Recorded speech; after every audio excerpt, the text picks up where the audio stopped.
mundo críptico, digo, para las personas que bueno, sabemos jugar, como es mi caso, a duras penas. Carmen, ¿tú sabes jugar al ajedrez?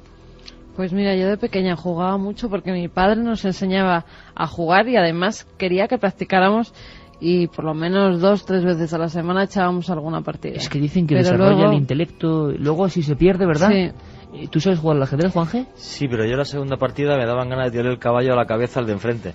Entonces Tú como siempre, es que eres muy tan tuyo. delicado como siempre, vamos. tuve que dejarlo. Es un juego maravilloso, Sí. pero me pone nervioso, no puedo evitarlo. Ah, amigo. ¿Santiago? Pues sí, tengo esta anécdota de por qué lo dejé, porque yo me metí mucho, y de hecho yo era de los que se compraban sus libros de aperturas y estudiaba, o sea, a mí me gustaba mucho el ajedrez, hasta que una noche de verano, de esas de calor insoportable, en Castilblanco, Badajoz, además estaba allí de vacaciones, que no se concilia muy bien el sueño, no sé por qué, me dio uno de esos sueños obsesivos en que estuve repitiendo en mi mente la misma partida una y otra vez toda la noche, y fue una sensación tan angustiosa que le cogí verdadera manía al tablero, y durante muchos años no he vuelto a tocar otro.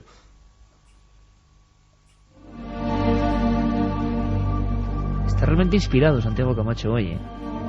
Cuenta unas historias curiosas.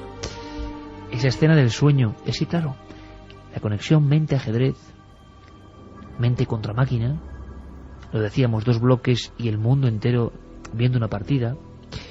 Hay una sorpresa con Carlos Largo, que está aquí ahora. Carlos, ¿tú ajedrez? Buenas noches. Muy buenas noches, Iker. Pues un poquito. poquito. De pequeño también lo típico en torneos del colegio, pero tengo que decir que casi siempre perdía. Claro, hay un momento en que se desconecta uno, ¿verdad? Y hay gente que... El niño prodigio, que de repente a los 7-8 años es un genio. ¿Qué pasa? Hay una película maravillosa, una película absolutamente maravillosa. Esperando a Bobby Fischer es, ¿no? La película. La vimos hace poco. Yo creo que la vi ya hace tiempo, pero la volvimos a recuperar gracias a nuestro querido amigo Fernando Rodríguez, productor de nuestro programa de televisión. Y caramba, la historia de un niño, de la victoria, del ajedrez, de algo intuitivo, algo que no se enseña y que de repente los niños saben, es una estrategia complicadísima. Es como la lógica, el sudoku, en fin, no sé, 1000 cosas metidas ahí. Y ese niño además, con su voz en off, hacía algo que me ponía los pelos de punta, y es que se refería a uno de los grandes personajes misteriosos de la historia, excéntricos, geniales, raros, y que queremos recordar. En esa película ese niño hablaba de Bobby Fischer, esa especie de fantasma y a la vez ídolo. Digo fantasma porque desapareció también prácticamente del ámbito público en el momento de máximo esplendor. Se convirtió en el paladín de América que vencía a Rusia en el ajedrez, la batalla espacial y la batalla en el tablero al mismo tiempo. Ese niño hablaba así.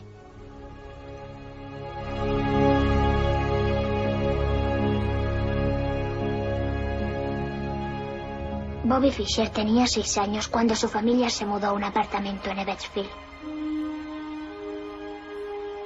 Por la noche, cuando el ruido del tráfico disminuía, escuchaba el rugido de la muchedumbre del estadio. Su hermana le llevaba juegos a casa para que se divirtiera mientras su madre estaba trabajando. El Monopoly, el parchís, el ajedrez. Aunque ella era 5 años mayor, al poco tiempo ya no pudo ganarle. Para él resultaba más interesante jugar contra sí mismo. Jugaba a ambos lados del tablero con igual fuerza y procurando ser justo. Pero siempre ganaba.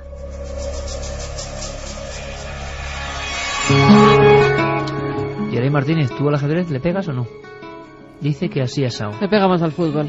Sí, el fútbol es un auténtico crack. Vamos a ver, el ajedrez para muchos es la expresión de una mente absolutamente primorosa, excepcional, y que a veces solo funciona durante un tiempo. Se ha intentado estudiar. Bobby Fischer, para el pueblo americano, algo irrepetible, y por eso se llamaba así esa película, Buscando a Bobby Fischer, porque muchos niños, miles de niños participan en torneos y los americanos sueñan con este genio loco. Podríamos contar casi como si fuese una sección tuya. Santi, ¿quién era Bobby Fischer? Bobby Fischer era, pues posiblemente, el mejor jugador de ajedrez de la historia. Al menos la inmensa mayoría de los historiadores del ajedrez le siguen considerando como tal. Nació en 1943, murió hace muy poco, en 2008. y efectivamente empezó su carrera casi como niño prodigio. Ya era gran maestro a los 15 años. A los 15 años cogió prácticamente la mayor categoría que puede aspirar un ajedrecista. No es extraño, porque su coeficiente intelectual, cuando se le hicieron los test de inteligencia, era de 184, mayor que el de Albert Einstein. Con decir eso, yo creo que lo resumimos todo. Bobby Fischer. Y la verdad es que fue ganando todo lo que se podía ganar en el mundo y se encontró por fin con el gran escollo, que era la Unión Soviética. En la Unión Soviética, olvídate del fútbol, olvídate de cualquier otra cosa. El ajedrez era el deporte nacional. No solamente eso, era asignatura obligada en las escuelas. A los niños se les enseñaba ajedrez, se les puntuaba en sus clases de ajedrez y un gran ajedrecista tenía un futuro brillante dentro del mundo soviético. Es más, lo más habitual, Santi, es que los campeonatos del mundo o las rivalidades fuesen entre soviéticos, sí, o países de la órbita soviética. Estados Unidos apenas entraba ahí en juego, ¿no? Hasta que de repente irrumpe este hombre. Sí, efectivamente. De hecho, la Unión Soviética era una maquinaria de aplastar al resto del mundo en el ajedrez. Yo creo que era el orgullo nacional. Y Bobby Fischer era un talento solitario, era un fenómeno que había salido justo en el gran enemigo. Por eso, cuando Bobby Fischer se atrevió en 1992, osó a retar públicamente a Boris Spassky, al gran maestro soviético, todo el mundo lo vio como una especie de partida del siglo.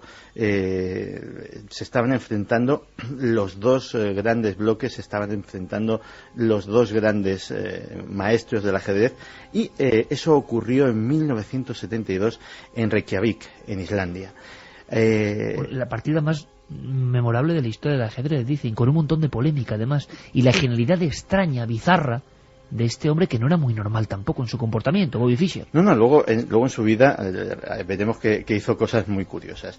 De hecho, fueron varias partidas, fue un torneo, y las dos primeras partidas Bobby Fischer las perdió. A partir de esa tercera partida, nada se antepuso en su camino. Tablas, gana Fischer, tablas, gana Fischer, tablas, gana Fischer, hasta que le dio al pobre Spassky, pues posiblemente la peor paliza de su vida. Bobby Fischer llegó a su país prácticamente convertido en un héroe. Pero esa heroicidad, poco a poco, esa buena imagen pública se fue torciendo porque Bobby Fischer era muy suyo. Ya en la partida contra Spassky casi no se celebra porque empezó a tener una serie de exigencias de divo. Pedía determinadas cosas que estuvieran en su lugar, determinadas condiciones. Pero lo más raro, de un maniático. Sí, no se sabía. Había quien sospechaba que era incluso una estratagema para poner nervioso a su rival en la incertidumbre de si se iba o no a celebrar el torneo. De hecho, el patrocinador del torneo, para convencer a Fischer, dobló la cuantía económica para ver si con esas pues ya se acababan las exigencias ridículas. Y bueno, el caso es que se celebró. Pero el siguiente paso de excentricidad fue cuando en 1975 se niega a defender su título ante Karpov. Algo nunca visto. Algo jamás visto en la historia del ajedrez. Karpov se convierte en el primer campeón del mundo que no tiene que mover una sola ficha para serlo, porque lógicamente... El terrible Anatoly Karpov, que era la cara de la Unión Soviética, vamos, terrible, con ese peinado, ese rostro pertérrito. Y no solamente eso, sino que ese momento marca el momento de la desaparición de Bobby Fischer. Bobby Fischer desaparece de la faz de la Tierra. No es secuestrado, no es abducido, simplemente no está. Está en paradero desconocido. Seguramente uno de los deportistas americanos más famosos del siglo XX. Desaparece por completo durante 20 años. Y reaparece ya en la década de los 90 para jugar una serie de partidas, simplemente yo creo que para probarse él mismo y ver que seguía en forma, porque ni siquiera son partidas oficiales, son digamos partidos amistosos, por darle una terminología futbolística, en los cuales también sigue ganando a los grandes maestros. ¿No cuenta dónde ha estado? ¿Qué le ha pasado? No cuenta absolutamente nada. Él ha tenido diversas residencias, ha viajado por el mundo, pero justamente en esa época es cuando tiene que abandonar para siempre los Estados Unidos y ya nunca más volverá, porque en uno de esos torneos de exhibición iba a jugar en Yugoslavia, país que entonces tenía un embargo de los Estados Unidos. Él dice que lo del embargo le da absolutamente igual, que él va a jugar ajedrez, y le dan una orden ejecutiva del gobierno prohibiéndole ir. Y Bobby Fischer, ni corto ni perezoso, su respuesta es escupir literalmente sobre ese papel y irse a jugar a Yugoslavia. Por el desacato le cae una condena de 10 años en Estados Unidos, a ser efectiva la detención en el momento en el que vuelva a pisar territorio estadounidense. Y, pues Bobby Fischer nunca más vuelve a Estados Unidos, y es precisamente en Reykjavik donde fue su gran triunfo, donde fallece el pasado año 2008. Vaya historia, vaya bucle, había vuelto al lugar de su momento de gloria. Dicen que una de las emisiones de televisión más vistas de la historia de Estados Unidos, esa partida de ajedrez, donde, claro, el bloque del Este mostraba su gran genio, porque esto no es un deporte, bueno, no sé si es un deporte o no, pero desde luego es una confrontación de inteligencias. El hombre más inteligente de la Unión Soviética contra el hombre más inteligente de Estados Unidos en el momento máximo de la Guerra Fría, hay que imaginárselo. Fíjate, Iker, que yo me acuerdo, yo tendría 7 años, pero me acuerdo perfectamente, claro, una de las cosas que hacen todos los niños es ver televisión a todas horas. En los telediarios de la 1, todos los días en la sección de deportes se da el resumen de la partida. La partida del siglo. Y había un señor, el comentarista deportivo, que ignoro el nombre que sería en aquel momento, que con un tablero de ajedrez enorme detrás iba moviendo y explicando a la inmensa mayoría de legos en el tema, pues qué era lo que había sucedido ese día. Durante esa época, durante 1972, yo creo que todo el mundo fue un poquito experto en ajedrez gracias a esa partida. Bueno, y es que el ajedrez va mucho más allá. ¿Por qué hablamos de ajedrez? Porque ha habido genios excéntricos, locos, personas que dicen que se han quedado perdidas en el mundo del ajedrez. Muchos de los grandes campeones han sido personas que han perdido sus facultades, que de pronto, para el resto de los mortales, se han encerrado en un autismo extraño, que no salen de ahí. La excepcional película Buscando a Bobby Fischer contaba como uno de los profesores de ajedrez intentaba desviar los deseos de un padre de convertir a su hijo en campeón, mostrándole cómo estaban muchos campeones, perdidos en una especie de limbo. Solo veían jugadas, repetían con el lápiz en la libreta constantemente, desayunando, comiendo, cenando, solo pensaban en ajedrez. El tablero era su vida. ¿Qué pasaba ahí? ¿Cómo Bobby Fischer hizo lo que hizo? ¿Tanta gente le esperaba? Bueno, en España hemos tenido historias tremendas, pero antes de que nos la cuente Carlos Largo, ha hablado con un niño prodigio del ajedrez, Carlos Largo, una de esas inteligencias sorprendentes. Uno de los mayores éxitos de la historia de la literatura de bestseller reciente es Catherine Neville, el 8, tiene el ajedrez como fondo. Habéis podido estar con ella, habéis podido saber un poco su historia, y Santi nos contaba cosas sorprendentes, Catherine Neville. Sí, la verdad es que Catherine Neville es un personaje que no es casual que haya sido autora de bestsellers, porque si algo se trasluce de sus palabras y de sus páginas también, cuando se leen sus obras, es que se mete o se ha metido en algo que le apasiona. Ella contaba que el ajedrez es una cosa que le ha llamado mucho la atención, junto con la alquimia, curiosamente. Y la verdad es que tanto el 8 como esta continuación que ha venido ahora a España a presentar. El 8 era un libro de enigma que arrasó millones de ejemplares en todo el mundo con el ajedrez de fondo. Sí, con un juego de ajedrez en concreto, con un conjunto de fichas, ¿no? Y en este caso el fuego es una continuación, pero curiosamente ambos dos libros llaman la atención porque Catherine Neville nos expresa que el ajedrez es algo más que un juego, incluso es algo más que una ciencia, como muchos creen, sino ella lo ve como una metáfora del mundo, como la lucha del bien contra el mal, del blanco contra lo negro, como la dinámica de cómo cada acto que hacemos tiene consecuencias que no podemos prever y que dependen de cómo reaccionan los demás ante nuestros actos. Tú fíjate que incluso Catherine Neville en esta entrevista nos hacía incluso paralelismos con algo tan actual como la presidencia de Barack Obama. Estamos en un minuto con Catherine Neville porque había un pequeño problemilla ahí en la central de datos, no pasa nada. Hablaba de eso, de la tabla de la vida, ¿no? De que era mucho más allá que un simple pasatiempo, sino que ocurrían muchísimas cosas en torno a un tablero de ajedrez. No sé cuántos millones de ejemplares habrán vendido el 8, pero desde luego ha sido algo impresionante. Pues millones en todo el mundo, y desde luego no te creas que se equivoca Catherine Neville. La gente que se entretiene en cosas muy extrañas ha calculado el número de partidas de ajedrez posibles, porque dice, bueno, 64 casillas, tampoco, unas cuantas fichas, tampoco debe de dar para mucho esto, unos movimientos muy delimitados, muy reglados. Pues el número sería un 1 seguido de 123 ceros. Ese es el número de partidas de ajedrez posibles que hay. Para hacernos una idea, hay más partidas de ajedrez posibles que átomos en el universo. Y sigue el misterio en torno a quién inventó este juego, ¿no? Se disputan muchos creadores del juego del ajedrez. Creo que tenemos ya a Catherine Neville. Escuchamos a esta gran bestseller mundial hablando con Carlos Largo, con nuestros compañeros, y contándonos historias que seguro que además en boca de una de las autoras más vendidas del mundo para Milenio 3, seguro que interesan. Sí, creo que es lo más interesante del ajedrez y que he olvidado porque hace mucho tiempo desde que hice la investigación para escribir el 8. Pero lo más interesante para mí es el número de libros que habían sido escritos sobre ajedrez, históricamente, en la Edad Media y épocas posteriores, mostrando el ajedrez casi como un cosmos, como un universo.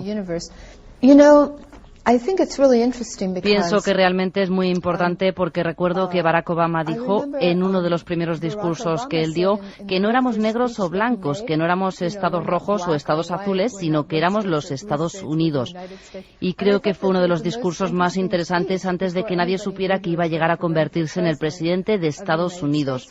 Ese es exactamente el tema principal de El Fuego, porque en el 8 hay una batalla constante entre piezas negras y blancas, entre espíritus y asesinos, y estas fuerzas están constantemente luchando entre ellas. La tabla de la vida, pero está bien, son personas que han, llegado a un gran éxito. En España es que no es solo un caso, ha habido muchos casos de niños precoces que de repente, como ocurrió a Phoebe Fisher, que iba a jugar con personas que le triplicaban, cuadruplicaban la edad, un niño de 6-7 años, como a lo Mozart, a lo joven genio. ¿Qué tiene esa mente para provocar esos movimientos, tener esa lógica interna? Carlos, casos, algunos que te han impresionado muchísimo. Has hablado con una de las figuras importantes, Arturito Pomar, un hombre que hizo época, hizo historia, el gran niño prodigio, fue una celebridad y lo has encontrado, ¿no? Toda una celebridad de los años 40, Iker. Se convirtió en uno de los grandes símbolos del régimen franquista. Y fíjate porque este hombre que nació en Palma de Mallorca, en una de las cunas del ajedrez por entonces, desde muy joven empezó a demostrar todas sus amplias capacidades para el juego del ajedrez. Y pues como decíamos, incluso el propio régimen le utilizó para ensalzar ese juego y mostrar una España totalmente nueva y reformada. Fue campeón de España con tan solo 14 años y se convirtió en un ídolo, en un gran ídolo de la posguerra, de los años de la posguerra. Y todo comenzó por un viaje que realizó desde Palma de Mallorca a la capital, a Madrid. Aquí empezaría todo su periplo, todos sus campeonatos, todas sus victorias. Y fíjate porque se convirtió en uno de los grandes personajes rodeándose de los grandes dirigentes de la época y grandes artistas, incluso llegó a conocer. Arturo dedicó toda su vida al mundo del ajedrez. Sin embargo, no recibió todo el apoyo suficiente que necesitaría un chico de su edad para lograr ser campeón, como fue. Actualmente, fíjate, Arturo nos lo hemos encontrado residiendo en Barcelona con 77 años y ya está retirado de todos los éxitos que le motivaron a convertirse en este famoso jugador. También sufre una grave enfermedad mental que este motivo también causó que se retirara de todo este mundo profesional. O sea, pudo llegar a mucho más y el cerebro le causó una mala pasada. Sí, totalmente. Esa grave enfermedad impidió que pudiera continuar todos esos grandes avances que estaba experimentando Arturo. Y si te parece, Iker, vamos a comenzar por el principio. Vamos a ver de dónde Arturo, nos lo comentaba él telefónicamente, de dónde le surgió esta idea de dedicarse al mundo del ajedrez. Era de niño, iba a un colegio, al colegio de los jesuitas de Palma de Mallorca, y así, de esa manera me inicié en el juego. De ver jugar a mi padre y mi abuelo. Jugaban cada día. Y yo cuando estaba jugando en el patio, pues luego lo dejaba y me iba a verlo jugar la partida. Ellos estaban, mi abuelo estaba empleado en una fábrica y había un patio muy amplio y allí se ponían a jugar y yo estaba jugando con los 3 niños, en cuanto sabía que estaban jugando, dejaba todo y me iba a verlo jugar a ella. Pues sirva este corte, este documento, como homenaje a Pomar, que fue, no se imagina la gente, nosotros que vamos mucho a hemeroteca, sí, fue el gran niño prodigio de la posguerra, el genio español que podía enfrentarse a todo el mundo, la mente prodigiosa se le llamaba, y ahora, pues hombre, el hombre tuvo ese problema, le agradecemos que nos haya atendido así. Es también la otra historia del ajedrez, y además lo cuenta como cuenta esta película que yo estoy comentando, y que ha sido la vida de todos los grandes genios. Casi sin saberlo demuestran unas dotes absolutamente increíbles, fuera de lo normal. Ahí te ha impresionado mucho encontrarte con este hombre, ¿no? Pues sí, que me ha impresionado mucho, y además, como decías, debemos agradecerle que nos haya atendido Arturo, y con todos estos recuerdos que salían a la luz de toda su carrera como ajedrecista. Y bueno, pues la verdad es que es una persona, como decimos, muy noble, tiene mucho cariño por su profesión, y la verdad es que a mí sí que me impresionó este encuentro telefónico la con gran Arturo. Estrella,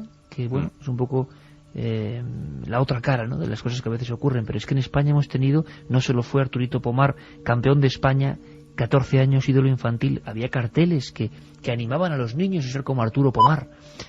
Ha habido otros casos sorprendentes de genios españoles del ajedrez desde tiempo muy antiguo, y muchos piensan que era la única forma de que mentes realmente superiores a las demás en lógica e inteligencia desarrollaran su potencial. Sí, además desde el siglo XVI, desde una edad muy temprana.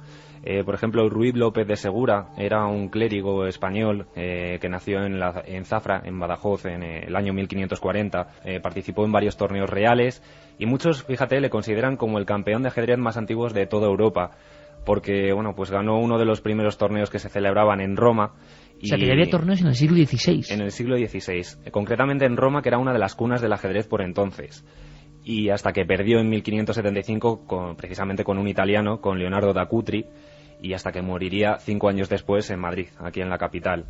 Y lo curioso de todo es que todavía le recuerdan en el mundo del ajedrez, porque uno de sus obras, el libro de la invención liberal y arte del juego del ajedrez del año 1561, es uno de los ejemplares más utilizados en este ámbito. ¿Todavía hoy? Sí.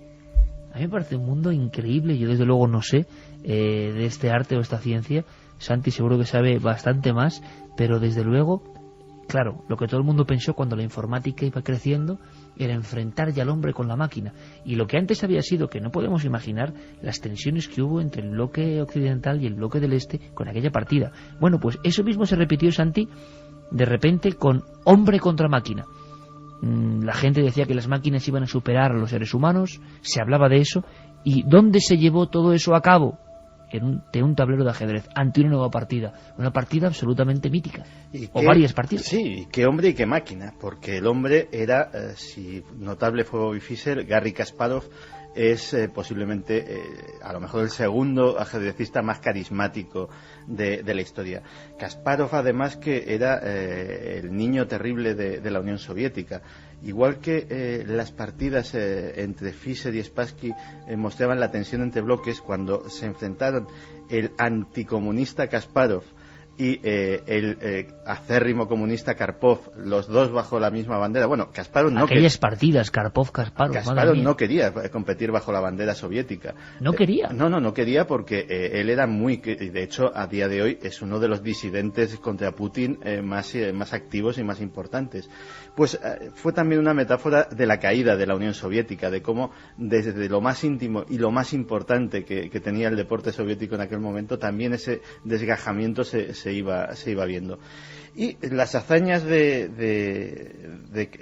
Kasparov, que fue el primer ajedrecista que hizo la proeza de hacer partidas múltiples con los equipos nacionales de otra nación, como Israel o como Alemania, todos sentados, cada uno jugando una partida, y él contra todos, y ganarlos a todos. ¿Quién mejor que él para enfrentarse a la gran bestia negra que era el ordenador? ¿Quién era ese ordenador? ¿Qué era ese ordenador? El primero, ordenadores o máquinas que han jugado al ajedrez ha habido historias desde siempre. Yo creo que la primera es el turco de Kempel en 1836. Claro, el ajedrecista, ¿no? El ajedrecista, que era un timo. El turco en realidad era un enano con un montón de libros de ajedrez metido en una posición incómoda dentro de una cajonera y que movía una marioneta, que era el turco. Y el bueno de Kempelen era un timador acérrimo y utilizó este mecanismo para tomarle el pelo a muchísima gente, entre ellos a Edgar Allan Poe, que escribió sobre el tema. Pero una vez fue avanzando la informática, sí que hubo máquinas que de verdad jugaban al ajedrez. Al principio de manera anecdótica, pero según fue avanzando la informática, cada vez el desafío era mayor. Y el mayor desafío tenía nombre y se llamaba Deep Blue. Y Deep Blue fue un aparato desarrollado por la IBM solamente con un propósito, que era ser la primera máquina que gana un campeón mundial de ajedrez. Y, para demostrar que la máquina podía superar al hombre en un día no muy lejano, claro. Efectivamente, Kasparov aceptó el reto. Hubo 2 torneos. El primero de 1996 lo ganó Kasparov. Siempre nos quedamos con el siguiente. Pero IBM pidió una revancha, hicieron unos ajustes en la programación de la máquina y en 1997 ganó Deep Blue. Luego, unos años más tarde, hubo otra partida contra Deep Junior, que era un descendiente de Deep Blue, también con Kasparov, y quedaron en tablas, ganaron ambos dos. Y el último caso es de apenas hace unos años, Vladimir Kranich, que ha jugado contra una máquina ya muchísimo más desarrollada que se llama Deep Fritz, y Deep Fritz también ha ganado. O sea que en el cómputo global gana la máquina. En general los expertos no se ponen de acuerdo porque el hombre puede equivocarse, cosa que la máquina no hace. Pero la máquina muchas veces se obceca en líneas de razonamiento completamente inútiles. Pero como es lo que le indica su programación, lo que tiene que hacer, se obceca en ellas, las lleva hasta el final y es muchas veces lo que aprovechan los jugadores humanos para ganar. En el caso de Kasparov contra Deep Blue, siempre se dijo que IBM había hecho trampa. Y me explicaré. Kasparov nunca había jugado contra Deep Blue, pero en esos ajustes que le hicieron al ordenador, lo que le metieron fue todo el archivo de partidas de toda la historia de Kasparov. Con lo cual la máquina conocía perfectamente el estilo del gran maestro. Pero da un poco de miedo, ¿no? Que la máquina gane al hombre. Yo creo que es una escena terrorífica. Pero es que hay una cosa muy curiosa. Yo es que seguí mucho esta historia en aquella época, porque aunque no juego bien al ajedrez, sí me interesaba mucho el desafío máquina-hombre.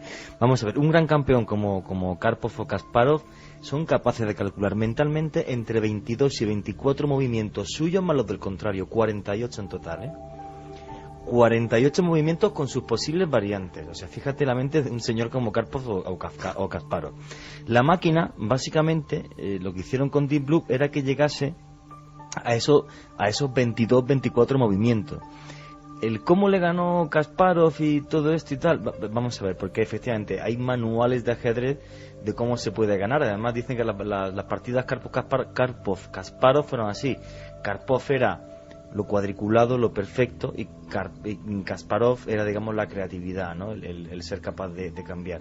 Entonces, en algunas declaraciones, Kasparov decía que en cuanto dejó a la máquina, la primera que le ganó, le jugó de forma no convencional, fue cuando la volvió loca. No sabía calcular la lógica contra la ilógica, ¿no? Claro, si tú a la máquina le jugabas siempre a la lógica, iba con esa te ganaba. Pero de repente, si hacías algo completamente ilógico, la máquina no se volvía loca, no sabía cómo reaccionar. Entonces, así fue como comentó que le ganó a la primera gran máquina, de esa forma. Entonces, muy posiblemente, IBM lo que hizo fue, cuando reajustó, es decir, vamos a meterle movimientos ilógicos que pueda haber, más cosas que ha hecho Kasparov, para romper su creatividad. Pero realmente es como dice Santi, o sea, el que una vez un genio haya perdido contra la máquina no significa siempre ya que la máquina nos va a ganar siempre, sino que el hombre todavía le quedarán muchos trucos para poder luchar. Hay una esperanza, y es que efectivamente el ajedrez es un gran juego, pero tiene sus limitaciones también, a pesar de este número estratosférico de partidas que hemos dicho. Hay un juego que es el Go, que es un juego muy popular en Oriente, que se juega en un tablero de 19 líneas cuadrado, horizontales y verticales, y con un montón de piedrecitas blancas y negras, que las máquinas no han sido todavía capaces de ganar al hombre. Los grandes maestros del Go también han hecho en Oriente este mismo experimento, y los ordenadores pierden con una facilidad abrumadora, porque el número de variaciones en el Go es muchísimo mayor que en el ajedrez todavía. La capacidad de cálculo para tenerlo absolutamente todo previsto es infinitamente mayor, y sobre todo el Go es un juego de inspiración. La inspiración, eso tan etéreo que tenemos los seres humanos, juega un papel fundamental en esa estrategia. Todavía no es diferencia de la herramienta, de la máquina, ¿no? Sí, oye, yo, por ejemplo, tengo un Go en casa, un ajedrez no, pero sí tengo un Go, y es que el Go tiene toda una... Bueno, aparte que es matemática pura, para que se haga la gente una idea, el Go lo que consiste es en que tú ganes con la posición de tu ficha más terreno que tu adversario. Es el juego que se ve en una mente prodigiosa, que siempre están jugando. Ese es el Go. Claro, y cómo tantos genios vinculan, no sé si su fuerza o su, vamos a decirlo así, cantidad excesiva de inteligencia o de potencia en estos juegos. Incluso hubo historias terribles de gente que intentó generar genios. Tú me lo contabas antes, Carlos, gente que intentó generar niños prodigio.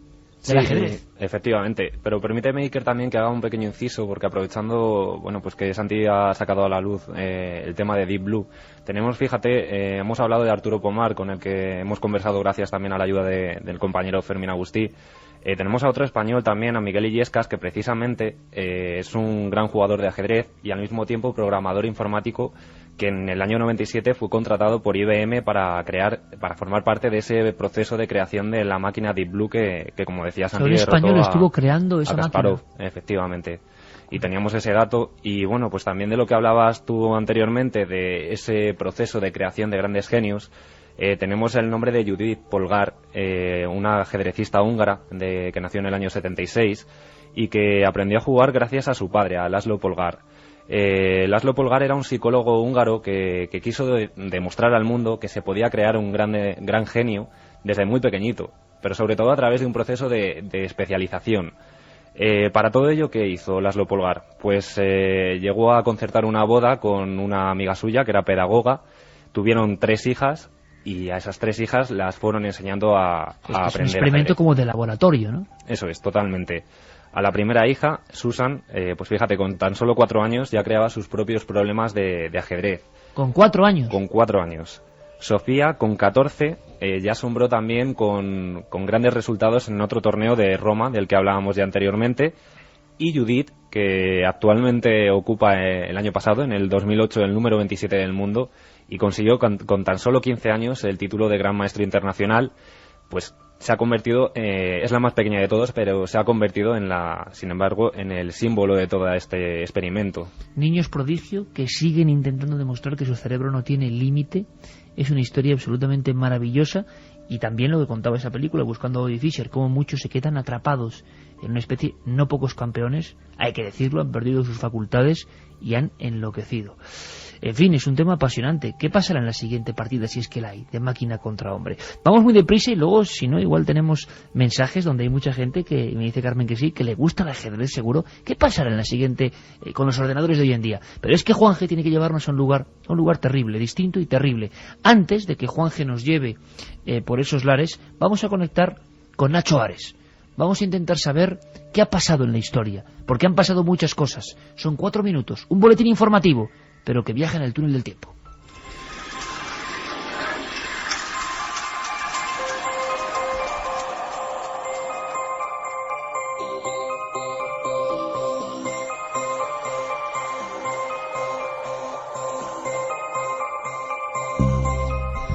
Como anunciamos hace pocas semanas, en Saqqara, Egipto, ha aparecido una nueva pirámide. Se trata del monumento funerario de la soberana Seseshet, una de las reinas más desconocidas. Nos lo cuenta el doctor Zahid Hawass, director general del Consejo Superior de Antigüedades de Egipto. Era la madre de Teti, el primer faraón de la sexta dinastía. Y tenemos evidencias de que el nombre de esta reina aparece escrito sobre un papiro médico, en donde solicitaba un tratamiento para cuidarse el cabello, con el cual tenía problemas. Y esta es la razón por la que pensamos que se trata de un descubrimiento importante.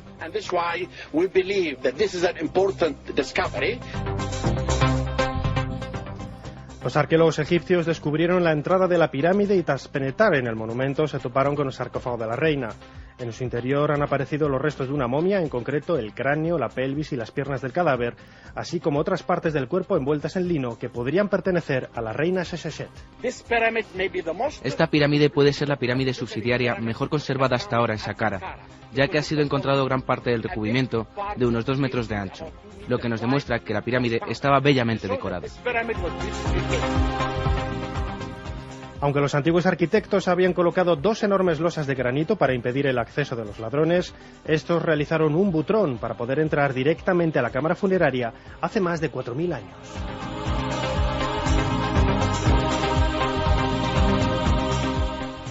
Un estudio ha revelado la conexión genética existente entre el pueblo que habitó el norte de Perú hace más de 1000 años y Japón. Los análisis realizados por investigadores japoneses en restos humanos hallados en tumbas del santuario histórico del Bosque de Pomas no deben llamarnos tanto la atención. Nos lo explica el doctor Félix Jiménez, subdirector del Museo de América de Madrid. Lo que diría es que no me extraña lo más mínimo, es decir, no aporta nada nuevo, más que la comprobación experimental de algo que conocemos de siempre, que es que el poblamiento de América se realizó a través del estrecho de Bering. Es lógico pensar que pueden estar emparentados no solamente con los japoneses, sino con los chinos. Los estudios continuarán con los descendientes de la cultura mochica en la misma región del norte de Perú.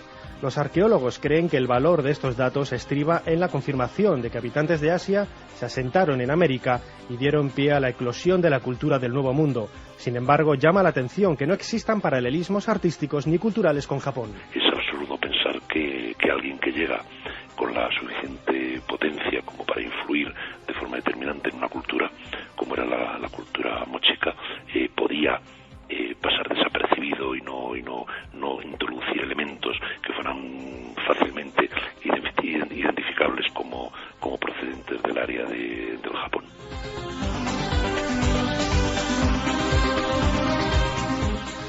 Continuamos con el ADN. Por primera vez se ha conseguido identificar el grupo sanguíneo de un neandertal.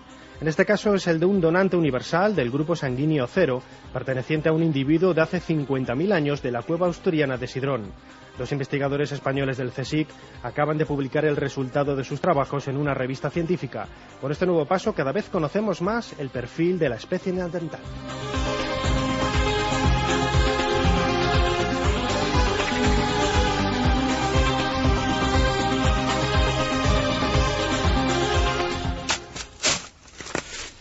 Palas, picos, personas que buscan algo, extraer de la tierra riqueza. A veces la riqueza tiene una historia de sangre y una historia oscura. A uno de esos enclaves oscuros nos lleva el explorador de otros mundos, nuestro compañero Juancio Vallejo. La montaña lloró, aquel tabú se rompió. La montaña lloró plata y a partir de ahí comenzó una historia de terror y tragedia que llega hasta nuestros días. Cuando los españoles se enteraron de que aquella montaña lloró, no escatimaron esfuerzos. Llevaron decenas de miles de personas como esclavos, todos los indígenas que había en la zona aymara y la zona inca. Decenas de miles de hombres que poco a poco fueron muriendo para sacar la plata que pagó la guerra de muchos reyes de España. Aquella locura, que parecía no tener fin, hacía que los hombres se volvieran locos. Las mayores fortunas del mundo en el siglo XVII se hicieron en Potosí. Potosí era la ciudad más habitada de todo el planeta Tierra en el siglo XVII. Tenía 160.000 habitantes. Era más grande que París, más grande que Londres, más grande que Madrid. Todos iban allí, ya que había fortuna para todos. Hubo un momento en el que uno de los mineros dijo: se podría hacer un puente de plata que uniera Potosí con Madrid. De ahí la expresión también, vale más que un Potosí. Pero ¿a costa de qué? ¿A costa de qué valía ese Potosí? Hay que pensar que los primeros 20 años la plata era tan pura en Sumajorco, en esta montaña cuyo tabú se rompió, que se extraía pura, sin que tuviera que ser ni siquiera reciclada, durante 20 años, 17 para ser exacto. A partir de ahí empezaron los problemas con toda la gente que llegaba, ya que muchos de ellos morían por silicosis, por accidentes, la locura para la riqueza y la guerra.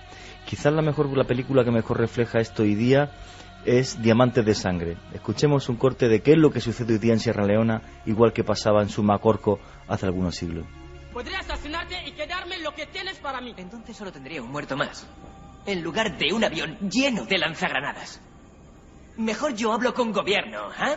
Al menos el gobierno puede pagarme, ¿eh? Espera, amigo.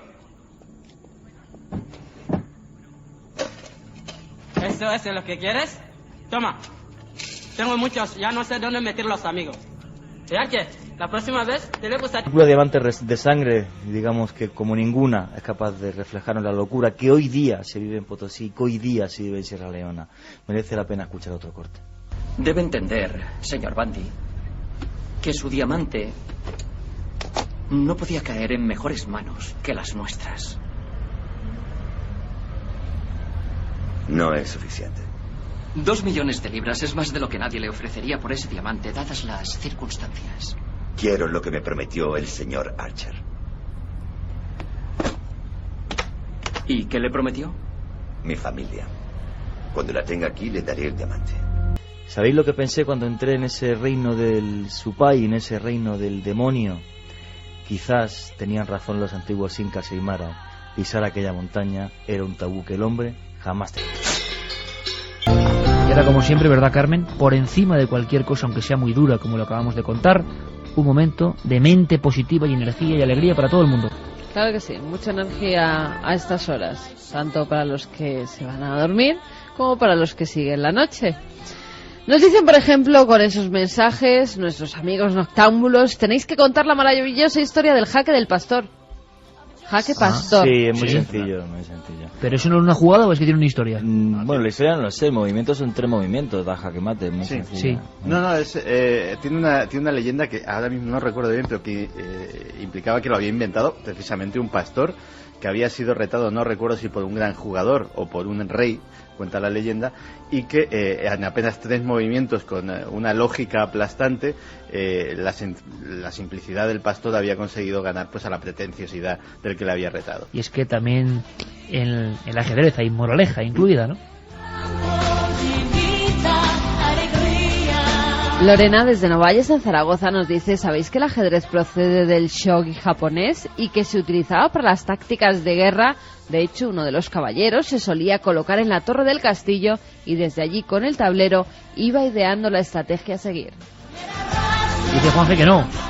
No se sabe realmente el origen, hay muchísimas teorías, se habla de la India, Oriente Medio como posible, incluso se jugaban también con fichas rojas en un momento. No, el origen exacto, nadie sabe. Pues a mí me gusta esa teoría de la estar India, en la torrecita. La India es el sitio donde los expertos suelen decir que se origina.